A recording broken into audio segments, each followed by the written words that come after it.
Baiklah, saya selaku Ketua Kelompok 7 yang beranggotakan 3 orang, saya sendiri atas nama Plesia Cecilia Nova, NIM 12210277, dan teman saya Antonia Asiu dan juga Irna Reliawati. Di sini kami akan menjelaskan makalah kami yang berjudul Fenomena Cyberbullying pada Remaja di Media Sosial. Latar belakang, cyberbullying adalah tindakan intimidasi yang dilakukan anak maupun remaja di dunia maya, terutama di media sosial. Bentuk cyberbullying dapat berupa ejekan, hinaan, cacian, atau hacking. Fenomena cyberbullying ini sebenarnya sama saja dengan bullying pada umumnya yang menyerang fisik dan fisik seseorang yang dibully. Yang membedakannya ialah tempatnya. Cyberbullying dilakukan pada dunia maya melalui perantaraan media elektronik, sedangkan bullying dilakukan di dunia nyata dan tanpa perantaraan, namun langsung dan berhadapan dengan korban. Tindakan cyberbullying ini terjadi karena adanya proses kebiasaan dan lingkungan. Terdapat rumusan masalah, yaitu apa perbedaan bullying dan cyberbullying, bagaimana bentuk dan metode tindakan cyberbullying, apa perbedaan fenomena cyberbullying di negara barat dan Indonesia, mengapa cyberbullying menyerang remaja, di mana biasanya remaja melakukan tindakan cyberbullying, kapan tindakan cyberbullying dapat terjadi, bagaimana asumsi hubungan antara teori dan pendekatan perilaku sosial dan cyberbullying, siapa saja yang dapat mengontrol tindakan cyberbullying. Tujuan penelitian ini terdapat 3. Pertama, menganalisis fenomena cyberbullying. Kedua, mengidentifikasi penyebab dan faktor resiko. Ketiga, membahas dampak psikologis dan faktor resiko. Baiklah, selanjutnya akan dijelasin oleh teman saya, Bu Antonia Asiu. Baiklah, perkenalkan nama saya Antonia Asiu, NIM 12211193. Di sini saya membahas landasan teori. Cyberbullying adalah tindakan agresif, intimidasi, atau penindasan yang dilakukan secara elektronik, melalui internet atau perangkat digital lainnya. Hal ini bisa meliputi pengiriman pesan teks yang mengancam, menyebarkan gosip atau informasi palsu, merusak reputasi seseorang, atau mengunggah foto atau video yang memalukan tanpa izin. Cyberbullying mengacu pada perilaku berulang yang bertujuan untuk menakut-nakuti, mengecewakan, atau memalukan orang-orang yang menjadi sasarannya. Alasan mengapa cyberbullying harus dibatasi, yaitu dampak psikologis. Cyberbullying dapat menyebabkan dampak psikologis seseorang serius bagi korban, termasuk stres, depresi, kecemasan, bahkan keinginan bunuh diri. Ketakutan dan rasa malu yang terus-menerus bisa mempengaruhi kesehatan, mental dan emosional korban dalam jangka panjang. Kedua itu dampak sosial. Korban cyberbullying seringkali merasa terisolasi dan mengalami kesulitan dalam berinteraksi dengan teman dan keluarga. Bisa merusak hubungan sosial mereka dan menganggap perkembangan keterampilan sosial yang penting. Terus terdapat juga dampak akademis. Anak-anak dan remaja yang menjadi korban cyberbullying ini mungkin mengalami penurunan reputasi akademis. Rasa takut dan kecemasan yang mereka rasakan bisa membuat mereka sulit berkonsentrasi di sekolah dan berpartisipasi dalam kegiatan belajar mengajar. Selanjutnya ada reputasi dan masa depan. Cyberbullying dapat merusak reputasi korban secara permanen. Informasi palsu atau foto dan video yang memalukan yang disebarkan di internet bisa terus ada dan terus diakses oleh orang-orang banyak yang bisa mempengaruhi peluang kerja ataupun pendidikan di masa depan. Selanjutnya itu terdapat tanggung jawab sosial. Masyarakat memiliki tanggung jawab sosial untuk menciptakan lingkungan yang aman dan mendukung bagi semua individu. Dengan mengatasi cyberbullying ini, kita bisa membantu mencegah terjadinya tindakan agresif lainnya dan mendukung kesejahteraan semua anggota masyarakat. Terakhir, yaitu terdapat aspek hukum. Cyberbullying seringkali melanggar hukum di berbagai negara. Terdapat undang-undang yang melarang berbentuk-bentuk intimidasi dan penindasan, termasuk yang dilakukan secara elektronik. Penegakan hukum yang tegas bisa membantu mencegah dan mengurangi kasus-kasus cyberbullying ini. Dengan memahami dampak serius dari cyberbullying ini, dari alasan-alasan di atas, penting bagi kita semua untuk bekerja sama dalam memecah dan menangani masalah ini. Edukasi, kesadaran, dan tindakan tegas dari berbagai pihak dapat membantu menciptakan lingkungan digital yang lebih aman dan positif bagi semua orang. Selanjutnya itu terdapat karakteristik cyberbullying. Berikut beberapa karakteristik utama cyberbullying yang diidentifikasi oleh para ahli. Yang pertama itu ada anonimitas, kedua itu akses 7 hari dalam 24 jam, ketiga itu potensi penyebaran luas, keempat durasi dan jejak digital, kelima kurangnya kontrol dan pengawasan, keenam itu efek psikologis. Penjelasan anonimitas itu pelaku cyberbullying seringkali merasa terlindungi oleh anonimitas yang disediakan oleh internet. Mereka dapat membunyikan identitas asli mereka, membuat mereka merasa lebih aman untuk melakukan tindakan intimidasi tanpa takut akan konsekuensi langsung. Alasannya, anonimitas ini memberikan pelaku perasaan kebebasan untuk bertindak agresif tanpa khawatir atau identifikasi atau penangkapan. Ini membuat perilaku negatif karena pelaku merasa tidak bertanggung jawab atas tindakan mereka. Akses 7 hari dalam 24 jam itu, internet memungkinkan akses tanpa henti sepanjang hari, sehingga pelaku dapat menindasi kapan saja, bahkan di jalur jam sekolah atau jam kerja. Alasannya, korban ini memiliki tempat perlindungan atau waktu istirahat dari serangan, membuat mereka merasa terjebak dan selalu waspada. Ini dapat meningkatkan tingkat stres dan kecemasan korban. Yang ketiga itu ada potensi penyebaran luas. Penjelasannya ini informasi yang digunakan atau yang diunggah ke internet dapat dengan cepat menyebar ke audiens yang sangat melalui media sosial, forum, atau platform lainnya. Alasannya, penyebaran luas dapat mempermalukan korban di depan banyak orang, waktunya singkat, memperburuk dampak emosional dan sosial tindakan bullying tersebut. Yang keempat itu ada durasi dan jejak digital. Penjelasannya ini, konten yang diunggah ke internet seringkali tetap ada waktu yang lama dan dapat diakses kapan saja.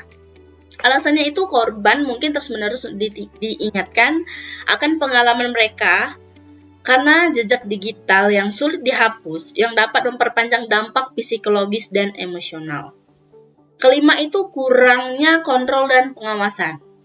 Penjelasannya itu orang tua, guru, dan otoritas lainnya seringkali kesulitan untuk mengawasi dan mengendalikan aktivitas online anak-anak dari yang kecil sampai yang remaja.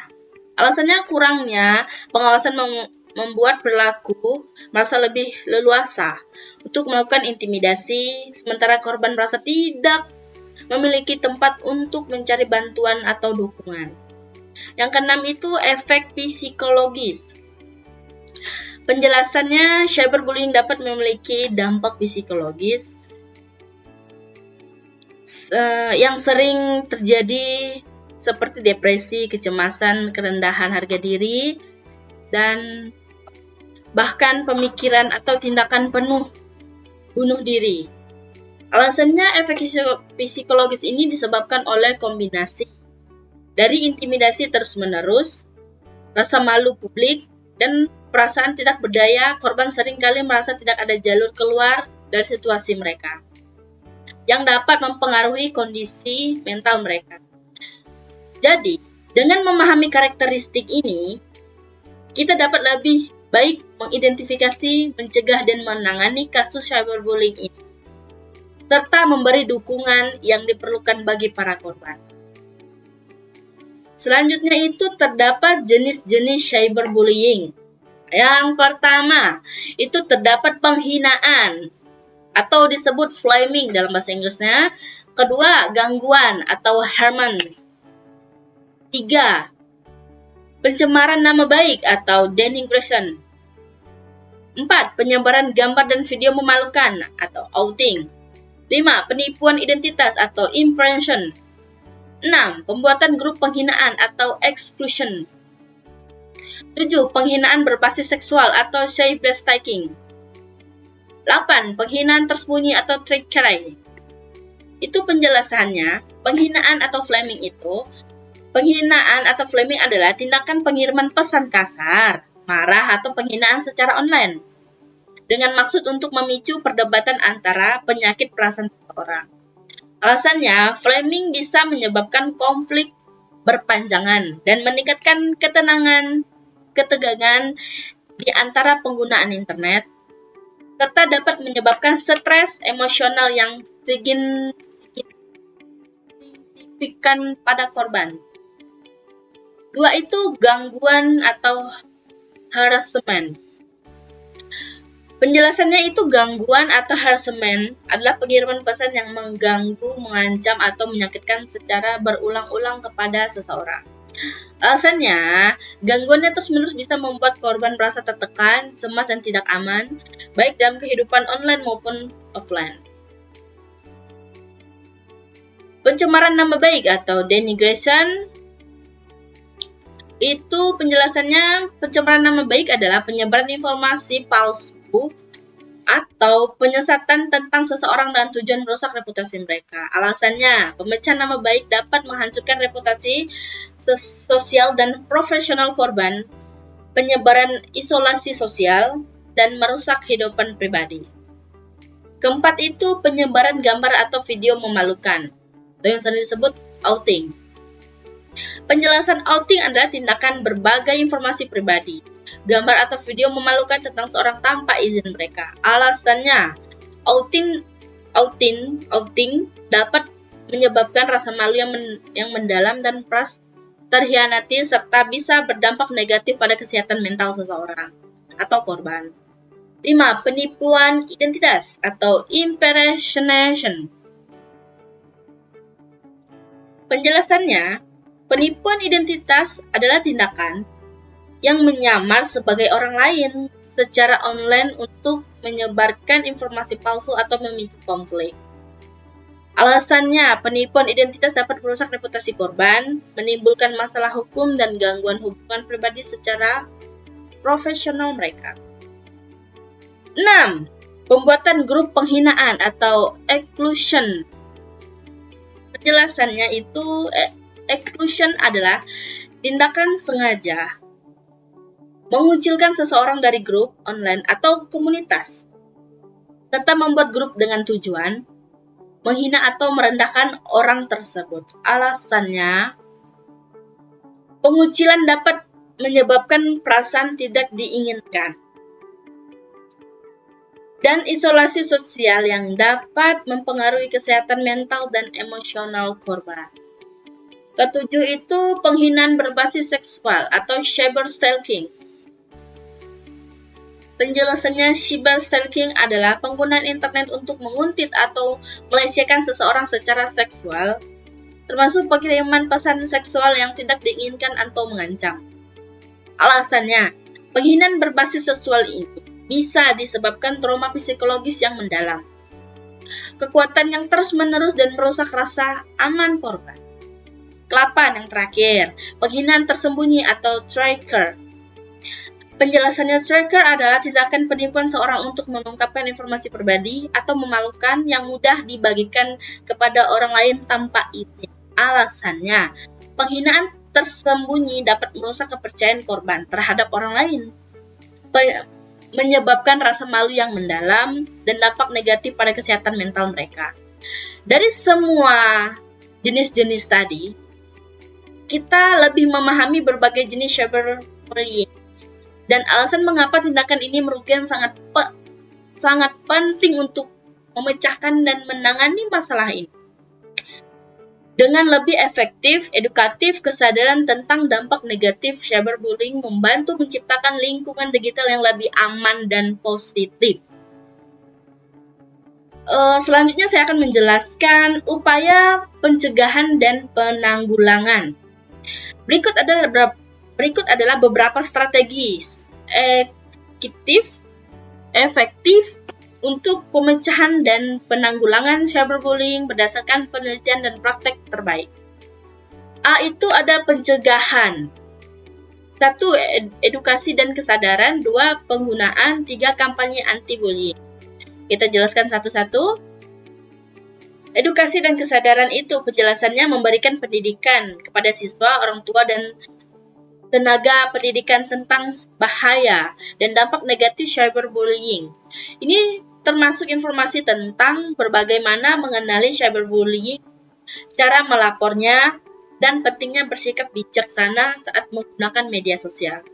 Alasannya, meningkatkan kesadaran dapat membantu mencegah terjadinya cyberbullying dengan memberi pemahaman yang lebih baik tentang konsekuensi dari tindakan ini, serta bagaimana sikap secara online dengan penuh tanggung jawab. 2 itu penggunaan teknologi yang aman. Ya. Penjelasannya mengajarkan penggunaan teknologi yang aman dan etis serta mengedukasi tentang privasi dan keamanan online seperti pengaturan privasi di media sosial dan mengenali upaya phishing. Alasannya, dengan mengetahui cara menggunakan teknologi secara aman, pengguna dapat melindungi diri dari potensi ancaman cyberbullying dan menjaga privasi mereka. Ketiga itu ada kampanye anti-bullying.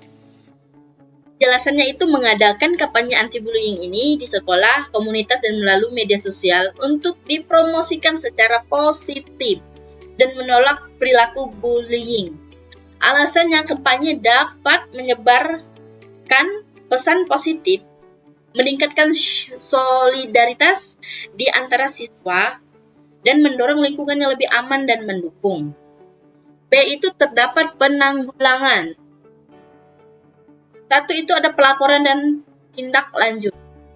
Penjelasannya itu membuat sistem pelaporan yang sudah diakses untuk memberi tindakan lanjut yang cepat dan tegas terhadap laporan cyberbullying ini, termasuk penyebaran jalur komunitas yang jelas bagi korban untuk melapor insiden dan memastikan ada tindakan yang disclaimer yang tepat bagi perilaku.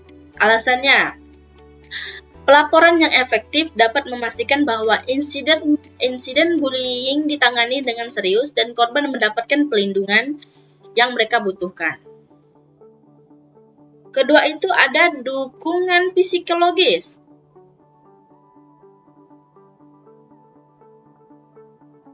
Itu penjelasannya memberikan dukungan psikologis kepada korban cyberbullying seperti konseling atau terapi untuk membantu mereka mengatasi dampak emosional dan psikologis dari bullying.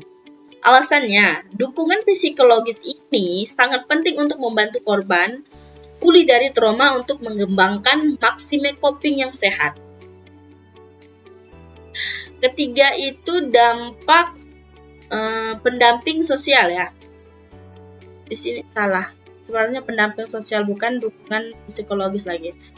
Seharusnya pendamping sosial.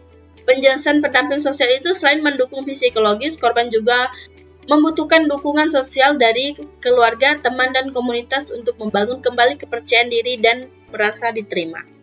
Alasannya, pendampingan sosial membantu korban merasa tidak sendiri dan mendapatkan dukungan yang mereka butuhkan untuk mengatasi pengalaman mereka. Keempat itu ada kolaborasi dan platform digital. Penjelasannya bekerja sama dengan platform media sosial dari pelayanan digital untuk mengembangkan dan menerapkan kebijakan anti-cyberbullying seperti menggunakan teknologi untuk mendeteksi dan menghapus konten yang mengandung bullying. Alasannya, Kolaborasi dengan platform digital lainnya dapat memperkuat upaya untuk mengurangi cyberbullying dengan memastikan bahwa ada langkah-langkah preventif atau responsif yang memadai. Kelima itu ada edukasi dan peningkatkan kesadaran berkelanjutan. Penjelasannya itu mengadakan program edukasi dan peningkatkan kesadaran secara berkelanjutan untuk memastikan bahwa siswa dan orang tua dan tetangga mendidik tetap up to date dengan informasi terbaru tentang cyberbullying dan cara mencegahnya. Alasannya, edukasi yang berkelanjutan memastikan bahwa semua pihak selalu waspada terhadap ancaman cyberbullying dan memiliki keterampilan serta pengetahuan yang perlu untuk menghadapinya. Jadi, semua upaya pencegahan dan penanggulangan ini dengan menerapi strategi-strategi ini diharap kita dapat mencegah dan menanggulangi cyberbullying secara efektif serta menciptakan lingkungan digital yang lebih aman, positif bagi semua. Sekian penjelasan dari saya, selanjutnya akan dijelaskan oleh teman saya yaitu Irna Reliawati. Saya Irna Reliawati dengan NIM 12200472. Bahasan perbedaan bullying dan cyberbullying. Bullying di antara remaja umumnya didefinisikan sebagai perbuatan yang disengaja mengulangi tindakan menyakitkan, kata-kata atau perilaku lainnya seperti ejekan, mengancam, atau bahkan menyindir, dilakukan oleh satu atau lebih individu terhadap yang lainnya.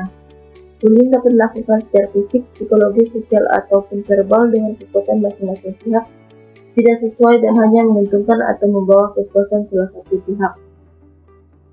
Cyberbullying yang berkepanjangan bisa membuat seseorang menjadi mental atau mematikan rasa percaya diri seseorang, membuat menjadi murung, khawatir, selalu merasa bersalah atau gagal karena tidak mampu mengatasi sendiri gangguan yang menimpanya.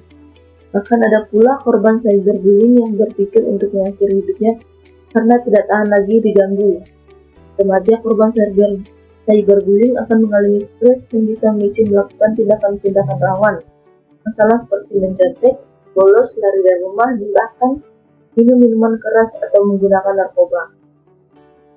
Bentuk dan metode tindakan cyberbullying. Bentuk dan metode tindakan cyberbullying sangat beragam, dimulai dari ejekan di media sosial media, gosip, mengirim pesan ancaman, melakukan teror melalui pesan maupun telegram, kegiatan atas postingan, mengunggah foto yang mempermalukan korban, meretas akun media sosial atau hacking, membuat akun bodong yang bertujuan untuk memfitnah hingga mengancam dan membuat masalah pada korban. Alasan melakukan tindakan cyberbullying juga beragam, mulai dari rasa frustasi, depresi, ingin balas dendam. Fenomena cyberbullying di kalangan remaja hanya untuk mencari eksistensi dan popularitas, dari hiburan, menambahkan followers, atau hanya sekedar bercanda. Perbedaan fenomena cyberbullying di negara barat dan Indonesia. Fenomena cyberbullying di negara bagian barat menjadi suatu masalah yang serius dan perlu adanya tindakan hukum secara tegas untuk menyelesaikan permasalahan tersebut. Sudah banyak kasus yang menunjukkan bahwa tindakan cyberbullying ini membawa pengaruh yang luar biasa pada korban dan tidak jarang berakhir dengan tragis seperti bunuh diri. Lain hal dengan Indonesia, fenomena cyberbullying di Indonesia menjadi hal yang sepele. Tidak heran jika kasus cyberbullying semakin marak bermunculan mulai dari berbagai kalangan. Tidak ada tindak lanjut yang tegas dari pihak hukum tentang kasus cyberbullying kecuali hanya pada pihak-pihak tertentu, membuat tidak fenomena cyberbullying di kalangan remaja seperti adanya rasa jerah pada pelaku, hingga pelaku cyberbullying ini akan terus berlangsung semakin meningkat dalam kasus. Penyebab cyberbullying menyerang remaja. Cyberbullying ini mayoritas menyerang pada kalangan remaja sebab intensitas para remaja menggunakan internet dan media sosial tergolong tinggi. Ini merupakan hal wajar sebab di era modernisasi dan globalisasi serta teknologi yang semakin berkembang ini sangat memungkinkan untuk mengakses internet dan sosial media untuk memenuhi berbagai kebutuhan, terutama pada siswa yang kini lebih mudah dan mengakses berbagai situs pengetahuan untuk menambahkan wawasan dan memudahkan para remaja untuk berkomunikasi. Di sisi lain, kemajuan teknologi ini membawa dampak yang buruk bagi para remaja menjadi malas belajar, remaja yang sibuk menunjukkan popularitas di media sosial. Dampak cyberbullying. dipermalukan, stres dan depresi, kehilangan rasa percaya diri, paranoid menjadi pelakunya, gangguan kesehatan, prestasi yang menurun, melakukan tindakan kriminal, menjadi agresif, kehilangan minat hidup, merasa terisolasi, gelisah, gangguan pola tidur, dan bunuh diri. Baiklah, kesimpulan dari makalah kami yaitu cyberbullying adalah tindakan intimidasi yang dilakukan anak maupun remaja di dunia maya, terutama di media sosial. Untuk cyberbullying dapat berupa ejekan, hinaan, cacian, atau hacking. Cyberbullying dapat menyerang remaja karena pada umumnya remaja sangat aktif di dunia maya untuk menunjukkan eksistensi dirinya. Cyberbullying dapat terjadi melalui proses kebiasaan dan lingkungan, di mana kebiasaan yang buruk terjadi berulang-ulang dan faktor lingkungan yang mendukung berkembangnya sikap buruk tersebut. Sehingga jika suatu sikap buruk itu telah semakin berkembang pada diri sendiri seseorang atau membuat seseorang itu berperilaku egois dan membuat prasangka negatif pada objek yang dilihat dan tidak disukainya. Dengan demikian, fenomena cyberbullying terhadap remaja di dunia maya adalah masalah serius yang memerlukan perhatian yang serius dan tindakan nyata. Hanya dengan upaya bersama dari berbagai pihak, baik itu keluarga, sekolah, masyarakat, maupun pemerintah, kita dapat menciptakan lingkungan online yang aman dan mendukung bagi generasi muda kita. Baiklah, sekian dari penjelasan kami mengenai makalah kami tentang fenomena cyberbullying pada remaja di media sosial. Mohon maaf jika ada salah kata dalam penyampaian atau penjelasan kami. Kami ucapkan terima kasih.